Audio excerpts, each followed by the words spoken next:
दोस्तों स्वागत है आपका बिहार न्यूज में। दोस्तों मैं हूं फिरदौस गनी और आप देख रहे हैं केडीबी लाइव। दोस्तों आज हो चुका है 26 सितंबर 2021। तो आज की बिहार की टॉप न्यूज लेकर आए हैं आपके लिए। दोस्तों वीडियो स्टार्ट करने से पहले आपसे एक रिक्वेस्ट है, अगर आप नए हैं इस चैनल पर तो फिर इस चैनल को सब्सक्राइब करके बेल आइकन को भी प्रेस कर दीजिए और साथ में वीडियो को लाइक कर दीजिए, अपने दोस्तों के साथ शेयर भी कीजिए। तो चलो दोस्तों स्टार्ट करते हैं आज की पूरे बिहार की टॉप न्यूज। दोस्तों आज सबसे पहले बात करते हैं कि बिहार के कटिहार के रहने वाले शुभम कुमार सिविल सेवा परीक्षा 2020 में टॉप किया है। जी हां, उन्होंने बताया है कि मुझे यकीन नहीं था कि मैं कर पाऊंगा।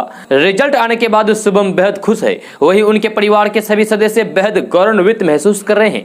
जैसे सीएम नीतीश कुमार ने शुभम को बधाई दी है। शुभम कुमार ने अपनी खुशी जाहिर करते हुए कहा है कि मैं बेहद खुश हूं, बहुत अच्छा भी लग रहा है, क्योंकि जितना हो सकता था मैंने उतना अपनी तरफ से किया। मुझे खुद यकीन नहीं था कि मुझसे इस बार हो पाएगा। मैं अपनी तरफ से तैयार था, लेकिन मुझे लग रहा था कि मैं अच्छा कर सकूंगा। शुभम ने बताया है कि वे national academy of defence financial management Pune में हैं। उन्होंने अपने क्षण का जिक्र करते हुए बताया है कि इस बार का जो मेंस हुआ था मैं उतना कॉन्फिडेंट नहीं था जो मैंने उम्मीद की थी, क्योंकि सारे सवालों के जवाब अच्छे से नहीं दे पाया था। इसीलिए लग रहा था कि यदि एग्जाम नहीं हुआ तो फिर फाइनलिस्ट में नहीं आ पाऊंगा। ये मेरी तीसरी कोशिश थी। दोस्तों 27 सितंबर को भारत बंद है। जी भारत बंद का ऐलान किया गया है। किसान आंदोलन के समर्थन और नए कृषि कानूनों के विरोध में भारत बंद का ऐलान किया गया है। जब बिहार में भारत बंद का व्यापक असर देखने को मिल सकता है, क्योंकि महागठबंधन ने इस बंद को सक्रिय तरीके से अपना समर्थन देने का ऐलान कर दिया है। नेता प्रतिपक्ष तेजस्वी यादव के इस ऐलान के बाद कि भारत बंद का महागठबंधन सक्रिय समर्थन करेगा, यह तय माना जा रहा है कि बिहार में बंद का असर देखने को मिलेगा। शुक्रवार को नेता प्रतिपक्ष तेजस्वी यादव की अध्यक्षता में पूर्व मुख्यमंत्री राबड़ी देवी के आवास पर महागठबंधन की बैठक हुई। इस बैठक में महागठबंधन के 27 सितंबर को होने वाले यानी कि कल होने वाले भारत बंद का सक्रिय समर्थन करने का फैसला किया गया है। नेताओं ने कहा है कि महागठबंधन मजबूती के साथ अन्नदाताओं के साथ है, यानी कि किसानों के साथ है। दोस्तों अमेरिका में भी भारतीय मूल के बिहारी छात्र ने अपनी प्रतिभा के दम पर भारत के साथ साथ बिहार का नाम भी अमेरिका में रोशन किया है।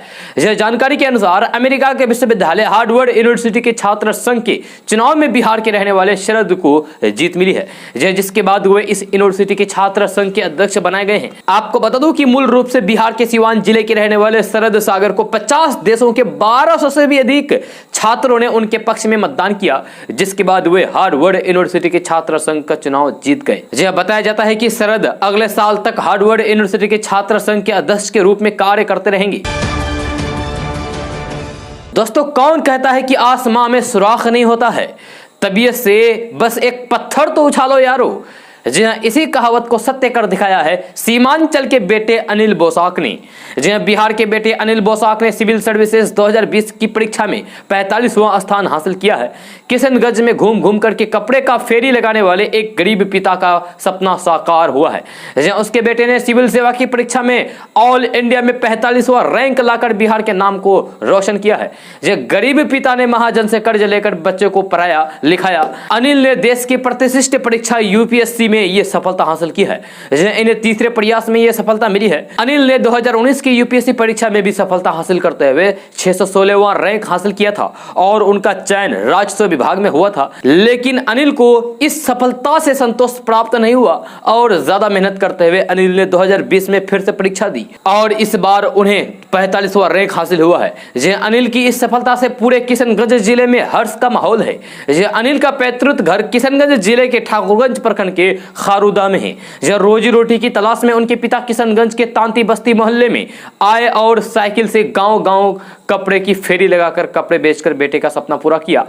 अनिल के पिता ने बताया है कि अपने बेटे का अरमान पूरा करने के लिए वे कर्ज के बोझ में दब गए थे, लेकिन हिम्मत नहीं हारे। अनिल ने बताया है कि उन्हें यूपीएससी की तैयारी की प्रेरणा अपने शिक्षक से मिली थी। वहीं अनिल ने छात्रों को संदेश देते हुए कहा है कि अगर ईमानदारी और लगन के साथ मेहनत किया जाए तो फिर सफलता कदम चुमती है। गुदरी के इस लाल अनिल की सफलता से परिवार वालों की खुशी का ठिकाना ही नहीं है और सभी उसके मेहनत और लगन की सराहना कर रहे हैं। दोस्तों AIMIM के अध्यक्ष असदुद्दीन ओवैसी अब मौलाना कलीम सिद्दीकी के समर्थन में आ गए हैं। जहां उन्होंने कलीम का समर्थन करते हुए कहा है कि अपने धर्म का प्रचार अपराध नहीं है। इस मामले पर ओवैसी ने मौलाना के वकील से भी बातचीत की है। ओवैसी ने इस पर ट्वीट करते हुए कहा है कि अपने धर्म की जानकारी देना किसी तरह का अपराध नहीं है। ओवैसी ने कहा है कि मौलाना कलीम साहब के वकील अबू बकर सब्बाक से बात की है। अनुच्छेद 25 आपके विश्वास का प्रचार करने के अधिकार की रक्षा करता है। अपने धर्म की जानकारी देना किसी भी तरह के अपराध नहीं है। यूपी सरकार मीडिया ट्रायल कर रही है, उनके खिलाफ लगाई गई धाराएं आरोपों से मेल नहीं खाती है। दोस्तों बिहार में जातीय जनगणना पर सियासत फिर से तेज हो गई है। केंद्र सरकार के सुप्रीम कोर्ट में इनकार के बाद अब बिहार महागठबंधन में शामिल आरजेडी कोई भी मौका गंवाना नहीं चाह रहा है। जहां आरजेडी प्रमुख लालू प्रसाद यादव जहां सोशल मीडिया पर हमला कर रहे हैं, वहीं नेता प्रतिपक्ष तेजस्वी यादव ने आंदोलन को अमली जामा पहनाने के लिए जमीन तैयार करने में जुट गए हैं। नेता प्रतिपक्ष तेजस्वी यादव ने शनिवार को इसी क्रम में जातीय जनगणना को लेकर सियासी गलियारों में लेटर बम भेजा है। उन्होंने इस मुद्दे को देशव्यापी बनाने के लिए कमर कस ली है। जहां उन्होंने देश के 33 दिग्गज नेताओं को जातीय जनगणना को लेकर केंद्र सरकार के खिलाफ आंदोलन चलाने का आह्वान किया है। उन्होंने ट्वीट करते हुए इसकी जानकारी भी दी है। तेजस्वी यादव ने इसकी जानकारी देते हुए लिखा है कि सामाजिक, आर्थिक और जातीय जनगणना की मांग को लेकर देश की विभिन्न पार्टियों के 33 वरिष्ठ नेताओं को केंद्र सरकार के उदासीन एवं नकारात्मक रवैये तथा सबकी साझा आशंकाओं और जिम्मेदारियों के संदर्भ में उन्होंने पत्र लिखा है।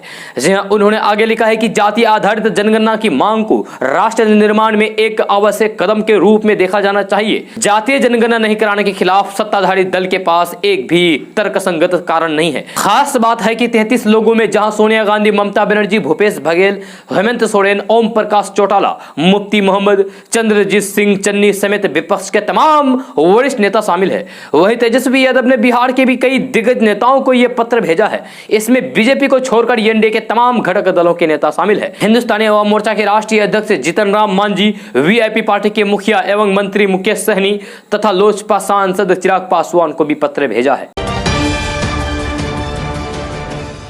दोस्तों बिहार लोक सेवा आयोग के तहत बिहार सरकार में अधिकारी बनने का सुनहरा मौका है। इसके लिए बीपीएससी ने 67वीं परीक्षा 2021 के लिए आवेदन मांगे हैं। इच्छुक एवं योग्य उम्मीदवार जो इन पदों के लिए आवेदन करना चाहते हैं वे बीपीएससी की आधिकारिक वेबसाइट bpsc.bis.nic.in पर जाकर के अप्लाई कर सकते हैं। इन पदों के लिए आवेदन प्रक्रिया 30 सितंबर 2021 से शुरू होगी और 5 नवंबर 2021 को समाप्त होगी। दोस्तों इस महीने को समाप्त होने में अब कुछ ही दिन बचे हैं। इसके बाद नया मंथ शुरू हो जाएगा। अक्टूबर 2021 में नवरात्र, विजयदशमी समेत कई सारे त्योहार पड़ रहे हैं। इस वजह से अक्टूबर महीने में कुल 21 दिन बैंक बंद रहेंगे। अगले महीने कई दिन ऐसे भी आएंगे जब बैंकों में लगातार छुट्टियां रहेगी। ऐसे में अगर आपको अक्टूबर में बैंक से जुड़ा कोई भी जरूरी काम है तो फिर आप उसे पहले ही लिस्ट देखकर निपटा सकते हैं।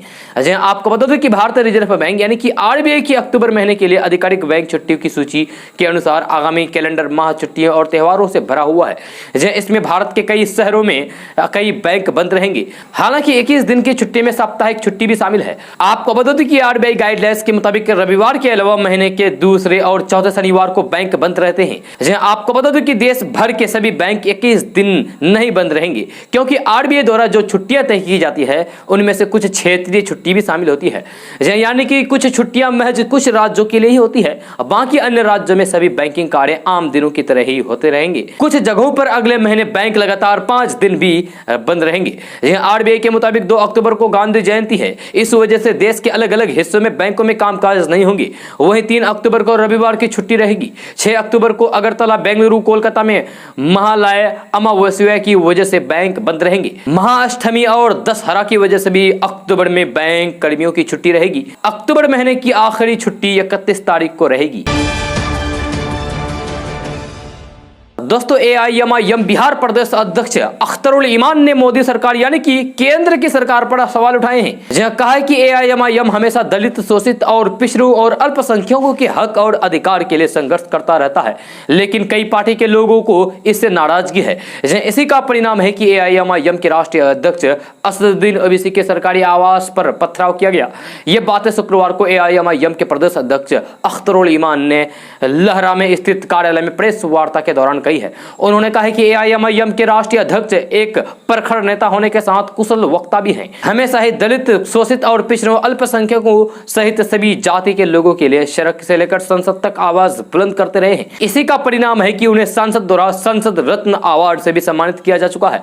जहां देश की राजधानी दिल्ली में उनके आवास पर जिस तरीके से पथराव किया गया, जहां की कानून व्यवस्था पूर्ण रूप से केंद्र सरकार के अधीन होती है, ऐसी घटना फिर ना हो, इसके लिए राष्ट्रपति को भी ज्ञापन भेजा गया है। इस दौरान मुख्य रूप से कोचाधामन विधायक इजहार एसपी और जिला अध्यक्ष इशहाक आलम मौजूद रहे। जहां बुधवार को असदुद्दीन ओवैसी की दिल्ली में स्थित सरकारी आवास में तोड़फोड़ की गई। इस दौरान पथराव भी किया गया। मामले में 5 की गिरफ्तारी की गई है। जहां सभी को न्यायिक हिरासत में भेज दिया जा चुका है। इधर ओवैसी ने जान का खतरा बताते हुए अतिरिक्त सुरक्षा की मांग भी की है। हैदराबाद सांसद के सरकारी आवास पर हुए हमलों के बाद बिहार एआईएमआईएम के नेता और विधायक लगातार इस मामले पर प्रतिक्रिया भी दे रहे हैं। दोस्तों, कोरोना की तीसरी लहर को लेकर बिहार सरकार अभी भी अलर्ट मोड पर है। जी हां, बिहार के मधुबनी जिले में एक साथ कई दर्जन कोरोना पॉजिटिव केस मिलने के बाद बाहर से आने वाले यात्रियों की कोविड जांच का सिलसिला फिर से तेज हो गया है। रेलवे स्टेशन के अलावा एयरपोर्ट पर यात्रियों की एंटीजन किट से जांच की जा रही है। जहां पटना में इस पर खास ध्यान दिया जा रहा है। आपको बता दूं कि दुर्गा पूजा के साथ शुरू हो रहे त्योहारों के मौसम में दूसरे राज्यों से बड़ी संख्या में लोगों के बिहार आने की उम्मीद है। इसे देखते हुए स्वास्थ्य विभाग ने शुक्रवार से रेलवे स्टेशनों पर कोरोना जांच तेज कर दी है। दोस्तों, बिहार के पूर्णिया में हवाई सेवा शुरू करने को लेकर काफी लंबे समय से अभियान चलाया जा रहा है। जब पूर्णिया के लोग अपने यहां एयरपोर्ट के विकास को लेकर मांग तेज कर रहे हैं, लेकिन एयरपोर्ट का विस्तार सरकारी फाइलों में दबा हुआ है। जहां खबर के अनुसार सैन्य हवाई अड्डा पर संयुक्त परिचालन के तहत सिविल इलेक्शन एवं संपर्क पथ निर्माण परियोजना के लिए जमीन एयरपोर्ट अथॉरिटी को जल्द उपलब्ध कराई जाएगी। इसकी तैयारी काफी लंबे समय से चल रही है, जो पूरा नहीं हो पा रहा है। आपको बता दूं कि यह मामला हाईकोर्ट में फंसा हुआ है, लेकिन हाईकोर्ट के निर्देश के बाद रैयतों के साथ सुनवाई के बाद भूमि अधिग्रहण की प्रक्रिया जल्द शुरू होने वाली है। इसके बाद जमीन एयरपोर्ट अथॉरिटी को हैंड ओवर कर दी जाएगी और एयरपोर्ट का निर्माण कार्य शुरू कर दिया जाएगा, जो पूर्णिया वासियों के लिए अच्छी खबर है। जब पूर्णिया में हवाई सेवा शुरू होने से सीमांचल, कोसी समेत 7 जिलों के लोगों को काफी फायदा होगा। जब सबसे ज्यादा फायदा किशनगंज, अररिया, पूर्णिया, कटिहार को होगा। जब मिली जानकारी के अनुसार एयरपोर्ट को लेकर जमीन अधिग्रहण के लिए 20 करोड़ 50 लाख रुपए की राशि सरकारी खजाने में जमा है। उम्मीद की जा रही है कि बहुत जल्द इस पर फैसला हो सकता है। दोस्तों, अब धीरे धीरे बारिश से निजात मिलने की उम्मीद बढ़ती जा रही है। हालांकि अगले कुछ दिनों तक कहीं कहीं हल्की वर्षा हो सकती है, जब फिर भी मौसम शुष्क रहेगा। यह कहना है डॉक्टर राजेंद्र प्रसाद, केंद्रीय कृषि विश्वविद्यालय पूसा के मौसम विभाग का। शुक्रवार को 29 सितंबर तक के लिए जारी मौसम पूर्वानुमान के अनुसार आसमान में हल्की बादल छाए रह सकते हैं। आमतौर पर मौसम शुष्क रहने की संभावना है, जहां 1-2 स्थानों पर हल्की वर्षा हो सकती है। इस दौरान अधिकतम तापमान 32 से 34 डिग्री और न्यूनतम तापमान 24 से 26 डिग्री सेल्सियस के आसपास रहने की संभावना है। दोस्तों, देश की प्रतिष्ठित सिविल सर्विसेज परीक्षा यूपीएससी ने साल 2020 का रिजल्ट जारी कर दिया है। इस परीक्षा में बिहार के कटिहार के रहने वाले शुभम कुमार ने टॉप किया है। आईआईटी बॉम्बे से सिविल इंजीनियरिंग में बीटेक की डिग्री हासिल की है। मिली जानकारी के अनुसार शुभम कुमार बिहार के कटिहार के कदवा प्रखंड के कुम्हरी गाँव के रहने वाले हैं। इनके रिजल्ट से गाँव में खुशियों की लहर दौड़ पड़ी है। तो वही बिहार के मुख्यमंत्री नीतीश कुमार ने भी इन्हें सफलता की बधाई दी है। तो अब शुभम के साथ ही बात करते हैं कि बिहार में कौन कौन यूपीएससी में टॉप किया है, कब किया है। तो सबसे पहले बात करते हैं, साल 1987 में आमिर सुबहानी यूपीएससी टॉप किए थे, जो बिहार के रहने वाले थे। साल 1997 में सुनील कुमार बरनवाल ने यूपीएससी टॉप किया था, जो बिहार के गया के रहने वाले थे। उसके बाद बात करते हैं कि साल 2000 में आलोक झा यूपीएससी टॉपर बने थे, जो बिहार के रहने वाले थे। अब बात करते हैं इस साल शुभम कुमार की। तो इस साल शुभम कुमार ने यूपीएससी टॉप किए हैं, जो बिहार के कटिहार के रहने वाले हैं। आपको बता दूं कि यूपीएससी में इस साल कुल 761 उम्मीदवार पास हुए हैं। इनमें से 545 पुरुष और 216 महिला अभ्यर्थी है। इन सफल उम्मीदवारों को रैंकिंग के आधार पर भारतीय प्रशासनिक सेवा यानी कि आईएएस, भारतीय विदेश सेवा यानी कि आईएफएस और भारतीय पुलिस सेवा यानी कि आईपीएस सहित कई अन्य सेवाओं में चयन किया जाएगा। दोस्तों, आधार कार्ड हमारे लिए सबसे जरूरी डॉक्यूमेंट्स में से एक है। जब किसी भी वित्तीय लेन देन के लिए और सरकारी योजनाओं का लाभ उठाने के लिए आधार कार्ड की आवश्यकता होती है। आधार कार्ड में व्यक्ति का पता, उसका बायोमेट्रिक जानकारी होती है। सरकार द्वारा बनाई गई ये हमारी यूनिक पहचान पत्र है। आधार कार्ड पर हमारी जानकारी अंग्रेजी में लिखी होती है। अब आधार कार्ड पर उपलब्ध जानकारी कई क्षेत्रीय भाषाओं में उपलब्ध होगी, ये एक बड़ी खबर है। UIDAI ने अपने हालिया अपडेट में कई क्षेत्रीय भाषाओं में आधार बनाने की सुविधा प्रदान करने की घोषणा की है। आधार कार्ड जारी करने वाले निकाय की ओर से क्षेत्रीय भाषाओं का कार्ड जारी किया जाएगा। वर्तमान अपडेट के बाद आप पंजाबी, तमिल, तेलुगु, उर्दू, हिंदी, बंगाली, गुजराती, मलयालम, मराठी, उड़िया और कन्नड़ भाषाओं में आधार कार्ड प्राप्त कर सकते हैं, यानी कि इन भाषाओं में आधार कार्ड बना सकते हैं। अगर आप भी अपने आधार कार्ड में स्थानीय भाषा बदलने की इच्छुक हैं तो आपको इसके लिए ऑनलाइन आवेदन करना होगा। इस पूरी प्रक्रिया में 1 से 3 सप्ताह का वक्त लग सकता है। इस प्रक्रिया को आप आधार सेवा केंद्र पर भी जाकर बनवा सकते हैं। दोस्तों, इस वक्त एक बड़ी खबर सामने आ रही है कि पटना में पुलिस ने दलित छात्राओं को सड़क पर दौरा करके पीटा है। जहां अंबेडकर कल्याण छात्रावास संघ के कार्यकर्ता हॉस्टल खाली कराने के विरोध में प्रदर्शन कर रहे थे। इस दौरान पुलिस ने प्रदर्शनकारियों पर लाठीचार्ज कर दिया और उन्हें रोड पर दौरा करके पीटा। आपको बता दें कि अंबेडकर छात्रावास खाली कराने के विरोध में 25 सितंबर को पूरे बिहार के दलित छात्र और अंबेडकर छात्रावास में रहने वाले छात्र राजधानी पटना में आंदोलन का ऐलान किया था। ऑल बिहार अंबेडकर कल्याण छात्रावास संघ के अध्यक्ष अमर आजाद ने अंबेडकर छात्रावास का खाली करने का आदेश वापस लेने के संबंध में मुख्यमंत्री नीतीश कुमार और एससी आयोग के राष्ट्रीय अध्यक्ष को पत्र लिखा था। जहां उन्होंने कहा था कि अंबेडकर छात्रावास खाली कराने का आदेश वापस नहीं हुआ तो पटना में बड़ा आंदोलन होगा। संघ का कहना था कि पूरे बिहार के हजारों दलित आदिवासी छात्रों को इससे परेशानी होगी। राज्य भर के छात्रावासों में गरीब छात्रों को पढ़ाई में बाधा आ सकती है। यह संघ का कहना है कि प्रशासन द्वारा छात्रावास खाली नहीं कराने की स्थिति में प्रमाण पत्र को रद्द करने देने की धमकी दी जा रही है। यह संघ का कहना है कि अभी पूरे बिहार में छात्राओं की परीक्षा चल रही है, ऐसे में अंबेडकर कल्याण छात्रावास खाली कराने से परेशानी होगी। दोस्तों, हमारे देश के प्रधानमंत्री नरेंद्र मोदी की संपत्ति कितनी है, क्या आपको पता है? नहीं ना? तो चलिए हम आपको भी बताने जा रहे हैं। तो प्रधानमंत्री नरेंद्र मोदी की कुल संपत्ति 3 करोड़ रुपए है। आधिकारिक आंकड़ों के अनुसार पिछले साल उनकी संपत्ति 2 करोड़ 85 लाख रुपए थी, जिसमें से इस साल 22 लाख रुपए की बढ़ोतरी हुई है। कई दूसरे मंत्रियों की तरह पीएम मोदी का शेयर बाजार में कोई निवेश नहीं है। जब प्रधानमंत्री नरेंद्र मोदी के पास कोई वाहन नहीं है, यानी कि कोई गाड़ी नहीं है। उनके पास सोने के 4 अंगूठियां हैं जिनकी कीमत 1,48,000 रुपए है। 31 मार्च 2021 को उनका बैंक बैलेंस 1,50,000 रुपए है और कैश 36,000 रुपए है, जो पिछले साल की तुलना में कम है। जब पीएम नरेंद्र मोदी ने 2014 में प्रधानमंत्री बनने के बाद इसे कोई भी नई संपत्ति नहीं खरीदी है। 2002 में खरीदी गई उनकी एक मात्र आवासीय संपत्ति का मूल्य 1 करोड़ 1 लाख रुपए है। ये एक संयुक्त संपत्ति है और इसमें पीएम का केवल 1/4 हिस्सा है। कुल 14,125 वर्ग फुट की इस संपत्ति में से पीएम मोदी के हिस्से में 3,531 वर्ग फुट की जमीन है। दोस्तों, केंद्रीय मंत्री हरदीप सिंह पुरी ने पूरे देश भर में तेल की कीमतों में तेजी के लिए राज्यों को जिम्मेदार ठहराया है। उन्होंने कहा है कि इसका कारण राज्यों द्वारा तेल को जीएसटी के दायरे में नहीं लाना है।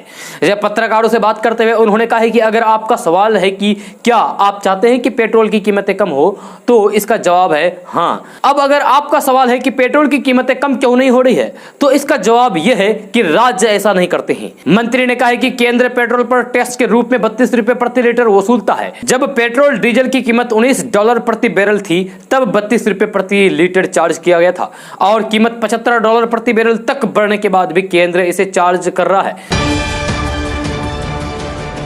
दोस्तों, जेएनयू छात्र संघ के पूर्व अध्यक्ष कन्हैया कुमार जल्द ही कांग्रेस पार्टी में शामिल होंगे। जी हां, इसके अलावा गुजरात के निर्दलीय विधायक जिग्नेश मेवानी भी हाथ का दामन थाम सकते हैं। सूत्रों के अनुसार कन्हैया कुमार 28 सितंबर को यानी कि परसों कांग्रेस में शामिल होंगे, जबकि जिग्नेश मेवानी भी उसी दिन पार्टी में शामिल हो सकते हैं या फिर 2 अक्टूबर को कांग्रेस में जा सकते हैं। यह दोनों नेताओं की मुलाकात पिछले दिनों कांग्रेस के पूर्व अध्यक्ष राहुल गांधी से भी हो चुकी है। ये एक बड़ी खबर है और एक कंफर्म खबर है। सूत्रों के अनुसार जिग्नेश मेवानी के कांग्रेस में शामिल होने से गुजरात कांग्रेस के कार्यकारी अध्यक्ष हार्दिक पटेल भी खुश है। जिग्नेश मेवानी 28 सितंबर या फिर 2 अक्टूबर को कांग्रेस में शामिल होंगे। कांग्रेस सूत्रों की माने तो पार्टी ने बिहार के विधानसभा चुनाव के दौरान भी कन्हैया कुमार को साथ आने का ऑफर दिया था, लेकिन तब यह संभव नहीं हो सका था। जेएनयू के पूर्व छात्र नेता कन्हैया कुमार के लिए कांग्रेस के पास प्लान भी है जिस पर अमल किया जाना है। कन्हैया कुमार पिछला लोकसभा चुनाव भी लड़ चुके हैं, ये आपको मालूम भी है। हालांकि बिहार के बेगूसराय सीट से चुनाव लड़ चुके कन्हैया कुमार को बीजेपी के नेता और केंद्रीय मंत्री गिरिराज सिंह ने पराजित किया था। दोस्तों, बिहार के आर्सेनिक प्रभावित गांव में सिंचाई के पानी से खतरनाक आर्सेनिक अब आपकी थाली में पहुंच रहा है। कैसे, तो हम आपको अभी बता रहे हैं। तो जी हाँ, इसके कारण पीने के पानी की तुलना में ज्यादा आर्सेनिक भोजन में मिला है। रिसर्च में यह बात खुलकर सामने आ गई है। यह पहली बार है कि जब एक अध्ययन में स्थानीय रूप से लगाए जाने वाले खाद्य पदार्थों चावल, गेहूं और आलू में आर्सेनिक पाया गया है। बिहार के 38 में से 22 जिलों में आर्सेनिक का स्तर WHO के 10 माइक्रोग्राम प्रति लीटर की लिमिट से ज्यादा है। भारत में पश्चिम बंगाल के बाद बिहार आर्सेनिक संदूषण वाला दूसरा सबसे अधिक प्रभावित राज्य है। यह भूजल में प्राकृतिक रूप से आर्सेनिक मौजूद होता है। कुल मिलाकर भारत के 9 राज्यों का ग्राउंड वाटर प्रदूषण से प्रभावित है। बिहार राज्य प्रदूषण नियंत्रण बोर्ड के सदस्य अशोक कुमार घोष ने कहा है कि रिजल्ट चिंताजनक है। उन्होंने कहा है कि यह पहली बार है कि उनके पास इस बात के सबूत है कि खाने में आर्सेनिक है, यानी कि आप जो रोटी और चावल खाते हैं उसमें आर्सेनिक मिला हुआ रहता है और इसकी मात्रा पीने के पानी से ज्यादा है। इनके कारण खाना पकाने के लिए इस्तेमाल किए जाने वाले पानी में आर्सेनिक की मात्रा बढ़ जाती है, जिसके परिणाम स्वरूप पके हुए चावल में कच्चे धान की तुलना में अधिक आर्सेनिक होता है। जहां उन्होंने कहा है कि हम सभी भूजल में आर्सेनिक की उपस्थिति पर ध्यान केंद्रित कर रहे हैं। सिंचाई का पानी अब तक अछूता था, लेकिन हमारे अध्ययन ने सिंचाई के पानी के माध्यम से बिहार में फूड चेन के आर्सेनिक की मौजूदगी की पुष्टि हुई है। हिंदुस्तान टाइम्स में छपी खबर के मुताबिक भोजन में आर्सेनिक के कारण के लिए उन्होंने कम गहराई वाले नलकूपों को जिम्मेदार ठहराया है, जो 30 से 70 फीट गहरे होते हैं। जमीन के अंदर उथले पानी में ज्यादा आर्सेनिक पाया जाता है। अशोक कुमार घोष ने कहा है कि गहरे नलकूपों से इस समस्या का समाधान हो सकता है। अध्ययन का हवाला देते हुए उन्होंने कहा है कि चावल, गेहूं और आलू में आर्सेनिक का स्तर बढ़ा हुआ है, जो पहले से बीमार लोगों को और भी रोगी बना सकता है। इससे सबसे ज्यादा कैंसर का खतरा बना हुआ रहता है। दोस्तों, शहर हो या गांव के लोग आपस में किसी न किसी बात पर एक दूसरे से रंजिश रख लेते हैं। बात इतनी आगे बढ़ जाती है कि आपसी विवाद के निपटारे के लिए पुलिस को दखल देना पड़ता है। लेकिन हमारे देश में एक ऐसा भी गांव है जहां के लोगों ने एक दूसरे के खिलाफ पिछले 50 सालों से पुलिस में कोई शिकायत नहीं कराई है। जी हाँ, आपको यह सुनकर अजीब लग रहा होगा और इस पर यकीन करना भी मुश्किल होगा, लेकिन यह बात 100% बिल्कुल सच है। दरअसल बिहार के रामपुर के थाना भोट क्षेत्र का कल्याणपुर गांव आपसी भाईचारे की मिसाल पेश कर रहा है। यह लगभग 400 लोगों की आबादी वाले इस गांव में पिछले 50 साल से थाने में एक भी विवाद दर्ज नहीं हुआ है। यह गांव के लोगों को अमन पसंद है। वे लड़ाई झगड़े से दूर दूर रहते हैं, कोसों दूर रहते हैं और अपनी मेहनत मजदूरी करके अपने परिवार का पालन पोषण करते हैं। हालांकि अगर गांव में कोई विवाद भी हो जाता है तो फिर आपस में गांव के बुजुर्ग बैठकर उसको निपटा लेते हैं। गांव के रहने वाले मुजफ्फर अली ने बताया है कि यहाँ सब एक ही बिरादरी के हैं, कोई दूसरी बिरादरी का नहीं है, सब आपस में मामू नाना है, इस वजह से हमारे यहाँ कोई झगड़ा ही नहीं होता है। वही गांव के बुजुर्ग महमूद ने बताया है कि उनकी उम्र लगभग 60 साल हो गई है।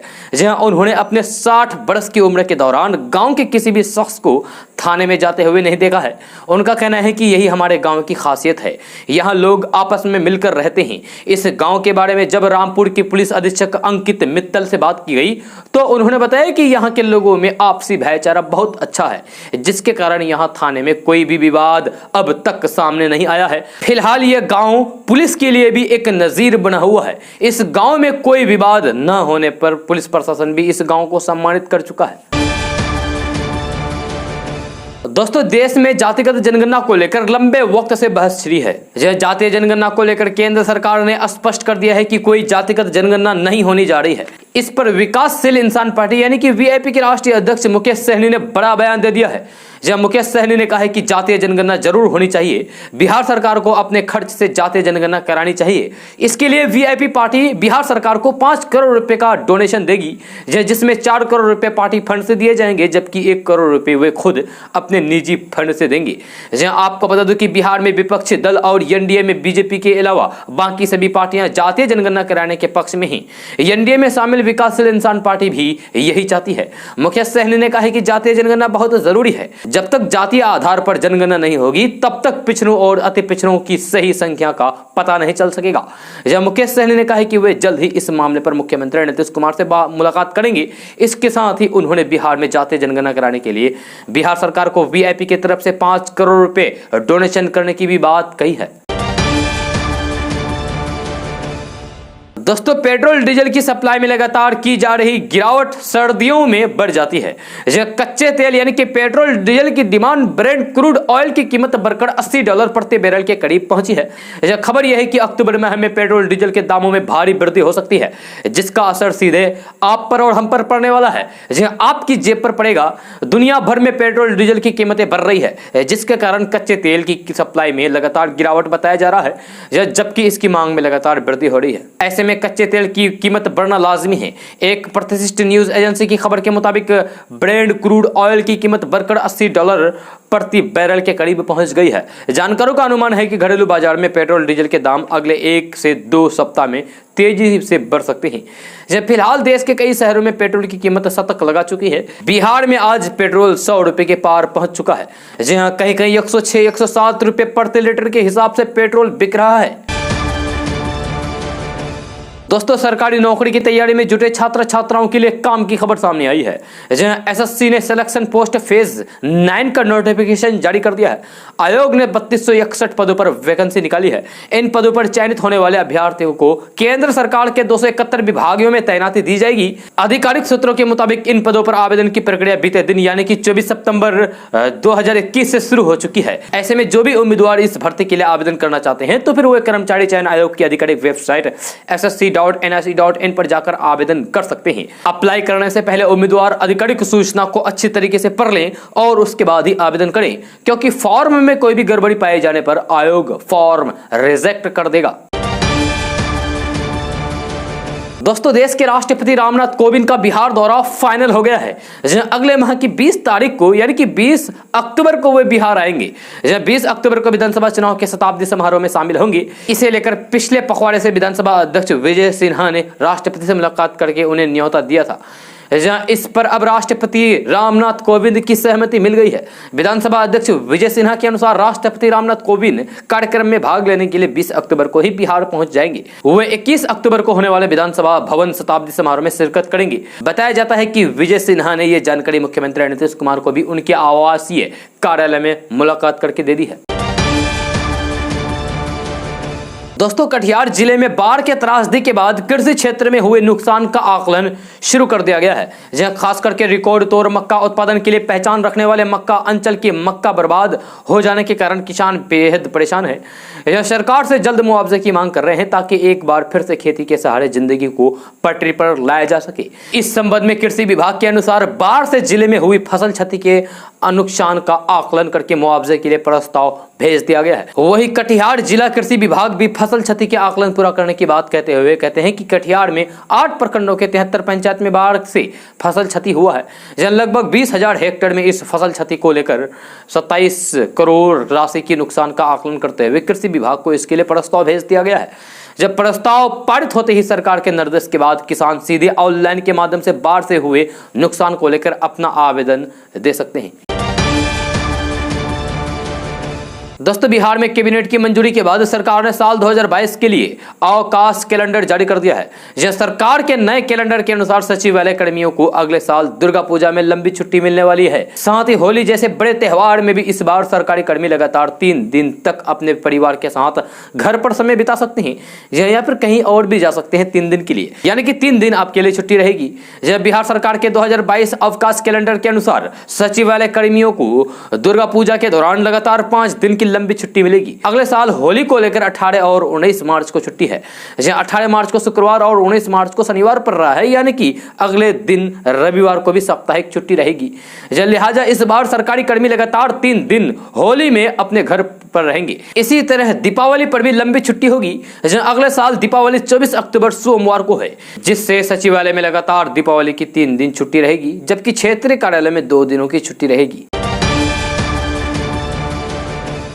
दोस्तों यूपीएससी की कठिन परीक्षा में देश भर में बिहार का परचम लहराने वाले शिवम कुमार को हर ओर से बधाई मिल रही है। मुख्यमंत्री नीतीश कुमार, डिप्टी सीएम तारकिशोर प्रसाद समेत तमाम बड़े नेताओं ने भी इस लाल को शुभकामनाएं दी है। जब पूर्व मुख्यमंत्री जीतन राम मांझी ने अपने अलग अंदाज में इस टॉपर को बधाई दी है।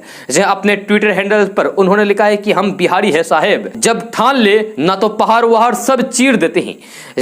यूपीएससी क्या चीज है। बिहार के लाल शिवम को बहुत बहुत बधाई है। हमें फक्र है हमारे लाल शिवम और उनके माता पिता पर। आपको बता दूं कि भगवान राम पर बयान देकर पूर्व सीएम जीतन राम मांझी विवादों में घिरे हुए हैं। जहां उन्होंने कहा था कि वे राम को भगवान नहीं मानते हैं। इस पर भाजपा ने कड़ी आपत्ति जताई है। जहां कई अन्य दलों ने भी उनके बयानों की निंदा की है। हालांकि हिंदुस्तानी युवा मोर्चा के राष्ट्रीय अध्यक्ष जीतन राम मांझी ने कहा है कि वे अपने बयान पर कायम है। हालांकि मांझी यही नहीं रुके, भगवान राम को काल्पनिक बताने के साथ ही रामायण को कहानी बताने के बाद उन्होंने कहा है कि स्वर्ण विदेशी है। उन्होंने कहा है कि अनुसूचित जाति के लोग मंदिर नहीं जाएं। उन्होंने कहा है कि राक्षस तो अच्छे लोग थे। इन बयानों से भाजपा के कई नेता नाराज भी हो गए हैं। दोस्तों बिहार के राजगीर में देश का पहला ऐसा जू सफारी बनकर तैयार हो गया है जहां 5 तरह के वन्य प्राणी दिखेंगे। जहां वन्य जीवों के लिए इस तरह के ठिकाने देश में नहीं के बराबर है। जी हां, बिहार के राजगीर में स्वर्णगिरी और वेभार गिरी पहाड़ियों की तलहटी में जू सफारी का मनोरम और अद्भुत नजारा देखने लायक है। जहां यहां खुले में विचरण करते जंगली जानवरों के बीच पर्यटक सुरक्षित तरीके से वाहनों से भ्रमण कर सकेंगे। जहां खास बात यह है कि राजगीर जाने के लिए दिल्ली, लखनऊ, वाराणसी, पटना और गया जैसे शहरों से सीधी ट्रेन सेवा उपलब्ध है। पटना, गया और दरभंगा यहाँ के नजदीकी एयरपोर्ट है। यह क्षेत्र हिंदू, जैन और बौद्ध धर्म के अनुयायियों के लिए भी काफी महत्वपूर्ण है। जब पर्यटकों को जू सफारी का दीदार करने के लिए अभी थोड़ा इंतजार करना पड़ेगा। जब नवंबर माह के अंत तक पर्यटकों के लिए यह ठिकाना खुल जाएगा। यहाँ घने जंगल के बीच शेर, बाघ, तेंदुआ, भालू और हिरण विचरण करते दिखेंगे। यह राजगीर में घूमने आने वालों के लिए यह एक लौता देखने लायक जगह नहीं है। यहाँ और भी कई घूमने वाले और देखने लायक चीजें हैं जिनके बारे में हम आपको कभी भी केडीबी लाइव के माध्यम से बताएंगे। आपको बता दूं कि मौसम के लिहाज से राजगीर घूमने के लिए अक्टूबर से मार्च तक का समय काफी बेहतर होता है। ऐसे में अगर आप नवंबर के बाद का टूर प्लान करते हैं तो फिर आपको जू सफारी घूमने का मौका भी मिल जाएगा। दोस्तों बिहार पंचायत चुनाव के पहले फेज का मतदान शुक्रवार को शांतिपूर्ण तरीके से संपन्न हो गया है। 1-2 जगह को अगर छोड़ दे तो कहीं कोई बड़ी हिंसक झड़प नहीं हुई है। पहले फेज का मतदान संपन्न होने के बाद राज्य निर्वाचन आयोग ने मतदाताओं को धन्यवाद दिया है। जहां खास तौर पर महिला मतदाताओं को आयोग के आयुक्त दीपक कुमार ने बढ़ चढ़ कर मतदान करने के लिए शुक्रिया कहा। दीपक कुमार के मुताबिक पूरे राज्य में 59% मतदान हुआ है। आगे भी इसी तरीके से शांतिपूर्ण मतदान हो, यही आयोग की प्राथमिकता होगी। इससे पहले बिहार सरकार के पंचायती राज मंत्री सम्राट चौधरी ने मुंगेर में संवाददाताओं से बात करते हुए कहा कि फर्जी वोटिंग रोकने के लिए बायोमेट्रिक सिस्टम बहुत ही कारगर है। इसे राष्ट्रीय स्तर हो रहे उपचुनाव में उपयोग में लाने की आवश्यकता है। यह एक न्यूज चैनल से बातचीत में मंत्री सम्राट चौधरी ने बताया है कि छोटी मोटी घटनाओं को छोड़ दिया जाए तो चुनाव शांतिपूर्ण ढंग से हुआ है। उन्होंने कहा कि इस चुनाव में पहली बार ईवीएम और फर्जी वोट को रोकने के लिए बायोमेट्रिक प्रणाली की व्यवस्था की गई है। जहां उन्होंने कहा कि पहली बार बायोमेट्रिक प्रणाली के उपयोग में कुछ परेशानियां हुई है, आगे के फेज में इसे ठीक कर लिया जाएगा। यह साथ ही कहा है कि बायोमेट्रिक एक ऐसा रामबाण है जिससे फर्जी वोटरों पर 100% अंकुश लग सकता है।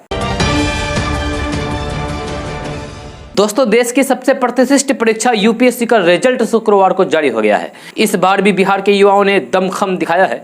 बिहार के जमुई जिला के चकाई बाजार निवासी सीताराम वर्णवाल के पुत्र प्रवीण कुमार ने परचम लहरा दिया है।